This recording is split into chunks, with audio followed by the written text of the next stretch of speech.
தமிழக வெற்றிகள் தேர்தல் வாக்குறுதியில் பயிர்க்கடன் விவசாய பயிர்க்கடன் தள்ளுபடி சொன்னாங்க. அதுக்கப்புறம் 50,000 வரைக்கும் தள்ளுபடி செய்யணும்னு சொன்னாங்க. இப்போ 75,000 வரைக்கும் தள்ளுபடி செய்யணும்னு சொல்லியிருக்காங்க. ஆனால் விவசாயிகள் பெருமளவில் முழுமையாக தள்ளுபடி செய்யணும், இது எங்களுக்கு போதாது அப்படின்னு சொல்றாங்க. இந்த போக்கு நீங்க எப்படி சார் பாக்குறீங்க? சார், பயிர்க்கடன்கள் கொடுத்த வாக்குறுதி போல் முழுவதுமாக ரத்து செய்ய வேண்டும். விவசாயிகள் வாழ்வியல் ஆதாரம் அவர்கள். ஐன்ஸ்டீன் சொல்வது போல் ஒரு துண்டு நிலைத்து வைத்துக் கொண்டு இயற்கையோடு போராடுகிறவர்கள். அவர்களுக்கு அனைத்து உதவிகளும் அரசு செய்ய வேண்டியது கடமை. எனவே மிக நலிந்து போயிருக்கிற நமது விவசாயிகளுக்கு அனைத்து கடனையும் பயிர்க்கடன்களை ரத்து செய்ய வேண்டும். ஒன்றிய அரசு அதற்கு உதவ வேண்டும். புதிதாக வந்திருக்கிற அந்த அரசுக்கு உரிய நிதியை தர வேண்டும். இதுபோன்ற ஒரு நெருக்கடியிலிருந்து தமிழக அரசாங்கத்தை மீட்பதற்கு ஏற்கனவே முடக்கி வைத்திருக்கிற நிதி அனைத்தையும் தமிழக அரசாங்கத்திற்கு தர வேண்டும் என்று நாங்கள் கேட்டுக்கொள்கிறோம்.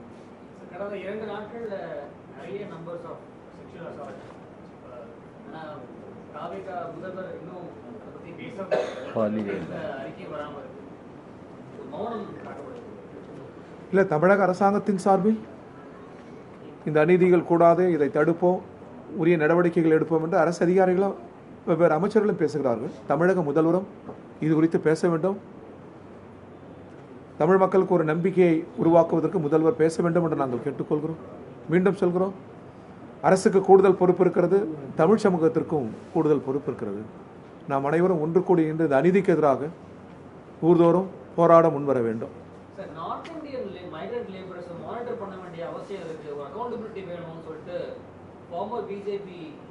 என்னங்க?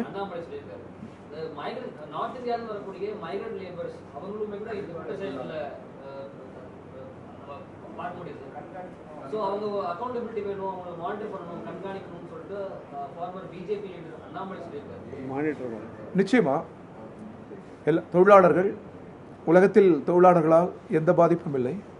அதிலும் ஏழை எளிய தொழிலாளர்களால் நாட்டிற்கு முன்னேற்றம் தான். ஆனாலும் இது போன்ற குற்றச் செயல்கள் நடைபெறாமல் இருப்பதற்கு கூடுதல் கண்காணிப்பு தேவை, கூடுதல் பாதுகாப்பு தேவை என்பதை இந்திய கம்யூனிஸ்ட் கட்சி வலியுறுத்துகிறது.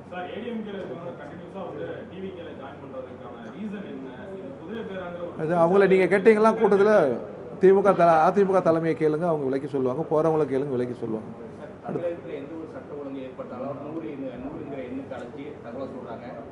பெண்களை பாதுகாக்கிறதுக்காக இந்த சிங்கப்பெண் அதிரடிப்படையை உருவாக்கியிருக்காங்க. அதுக்கு ஒரு டோல் ஃப்ரீ நம்பர் எதுவுமே இல்லை.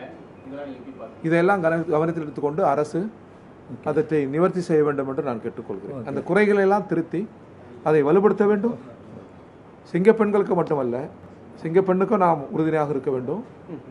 ஏழை எளிய சாதாரண பெண்களுக்கெல்லாம் நாம் மிக பாதுகாப்பாக உறுதுணையாக நாம் இருக்க வேண்டும்.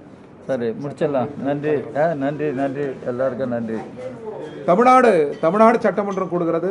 தமிழ் தாய் வாழ்த்து மட்டும் பாடப்படுவதை உறுதிப்படுத்த வேண்டும் என்று நாங்கள் கேட்டுக்கொள்கிறோம். ஓகே, நன்றி. கிளைகள் கொண்ட அண்ணமால் institute of hotel management and hospital management படிப்பில் சேர்வதற்கான அட்மிஷன் நடைபெறுகிறது.